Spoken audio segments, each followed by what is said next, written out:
It's Friday, August 9th, 2024. Welcome to episode 115 of the Alameda Postcast, an audio service of the Alameda Post.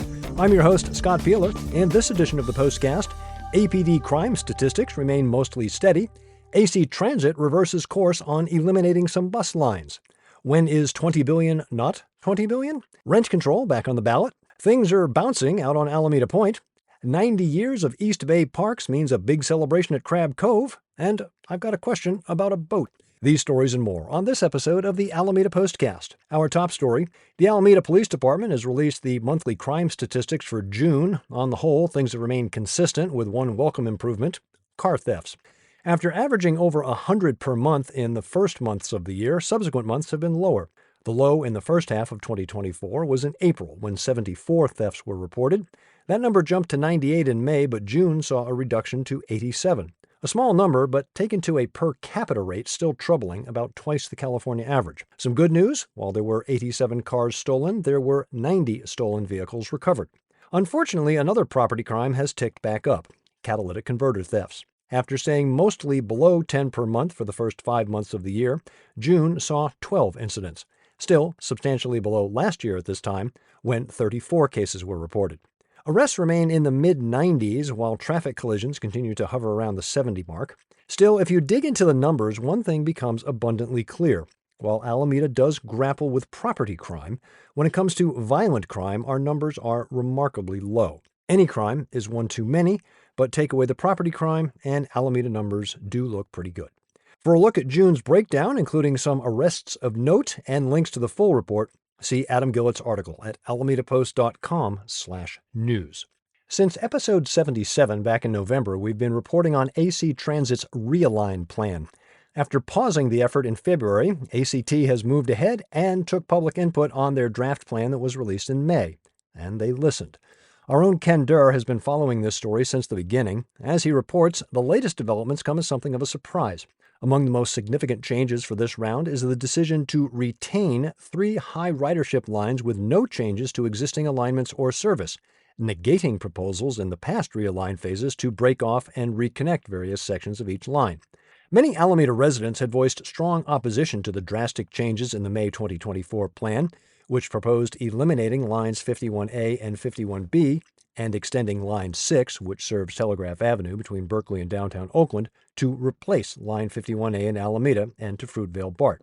Riders were concerned about the need to transfer in downtown Oakland and expressed particular dissatisfaction with the loss of a one-stop ride to Kaiser Oakland from Alameda. In an effort to placate concerns, the May 2024 plan had proposed extending Line 19 to Kaiser Oakland, but the idea was met with skepticism due to the proposed low hourly frequency. Since the draft final plan now proposes keeping Line 51A as is, Line 19 would instead serve its existing route between downtown Oakland and Fruitvale BART.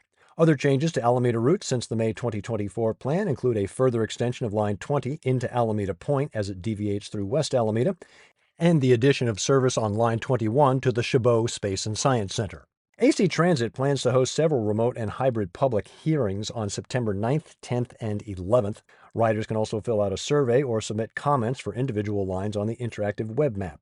The web map also features a trip planner to simulate what your transit trip might look like after Realign is implemented in March of 25. For a look at the proposed changes and links to the survey and trip planner, see Ken Durr's article at alamedapost.com/news. In episode 109, I discussed the bond referendum proposed by the Bay Area Housing Finance Authority. The $20 billion bond will be presented to voters on the November 5th ballot. Of course, that $20 billion does not consider the total interest to be paid. The bond measure currently would require approval by at least 2/3 of voters to pass. However, voters throughout California will consider Assembly Constitution Amendment 1 this November, approval of which would set the voter threshold at 55% for voter approval of bond measures for affordable housing and infrastructure. If a majority of California voters support that, then the threshold to pass the BAHFA measure would be 55% rather than 2/3. According to reporting by KQED, BAFA officials estimate the bond would raise property taxes by about $20 on average for every $100,000 of assessed home value. Total cost of this bond, with principal and interest, estimated at around $48 billion, expected to be paid off by fiscal year 2077. For the average homeowner, that's about a $10,000 cost over the life of the bond. The bond proposal includes the creation of a Citizens Oversight Board and details on how the funds are to be spent. For a look at that breakdown and links to the complete proposal, see alamedapost.com/news. Also on the ballot, rent control. Nearly 30% of California tenants spend more than half their income on rent. The median rent, about $2,850 a month, 33% higher than the national average. This November, Proposition 33 would give local governments more control over rent caps. Currently, cities cannot limit rents on single-family homes, apartments built after 1995, and new tenants. Prop 33 would change that, essentially ending the state's limits on limits. But voters have rejected two similar ballot measures in 2018 and 2020. Landlord groups opposing this year's measure say stricter rent control will make housing less profitable, thus worsening the housing crunch. The measure is sponsored by the AIDS Healthcare Foundation, which has also poured tens of millions of dollars into the two previous rent control measures. To stop the foundation from bankrolling another one, landlord groups are backing Proposition 34.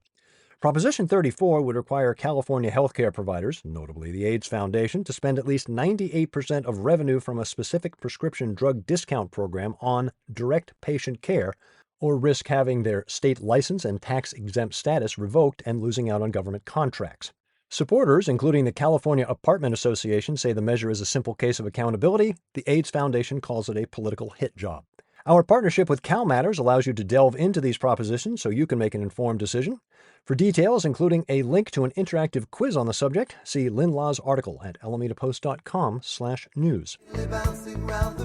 If you've been out near the Hornet, you may have noticed that things are a little more colorful. This weekend, like last weekend, XL Event Lab is presenting Big Bounce America, the largest touring inflatable event in the world.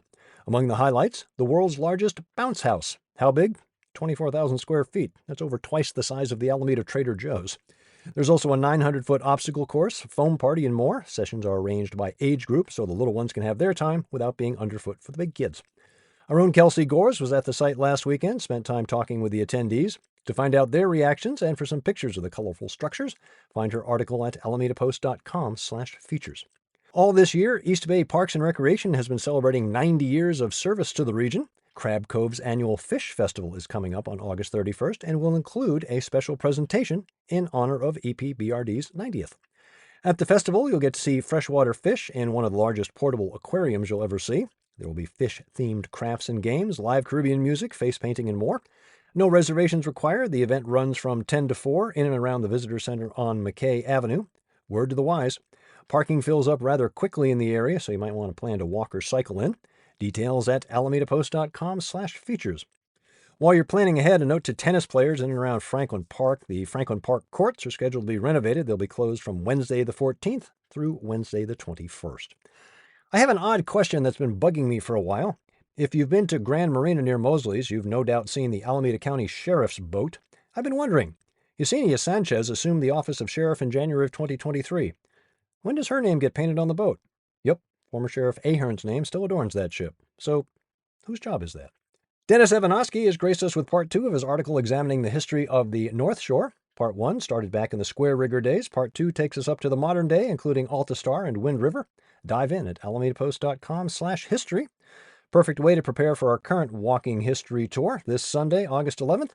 Meet at Marina Cove Waterfront Park at Clement and Stanton at 10 a.m. Tickets and reservations at alamedapost.com/tours. We've got an easier way to find out what's going on event-wise in Alameda. We've not only upgraded our calendar, but it's got an easier address, 94501.info. That's the numbers, 94501.info. Taking a look at this weekend, Friday night, History Mystery after-hours tour at the Hornet. Eighton Levine at the Alameda Comedy Club. Saturday, the Alameda Point Find Your Way 5K and 10K. Find your way to checkpoints and learn about Alameda Point. Farmers Market from 9 to 1. Classic Car Show at the Alameda Elks Lodge Saturday. On Sunday, Household Hazardous Waste Drop-Off event. You'll need an appointment. Find the link to those appointments, as well as other events, at 94501.info. Thanks for your support of local news for Alameda. To give a tax-deductible donation, head to alamedapost.com/memberships. Remember, you can find us on Facebook, Instagram, MSN, YouTube, Mastodon, Threads, Blue Sky, as well as our own subreddit. And don't forget to subscribe to our channel on Apple News. Find the Postcast wherever you get your podcasts, or simply tell your smart device to play the Alameda Postcast podcast. I'm Scott Peeler, back next Friday with episode 116 of the Alameda Postcast.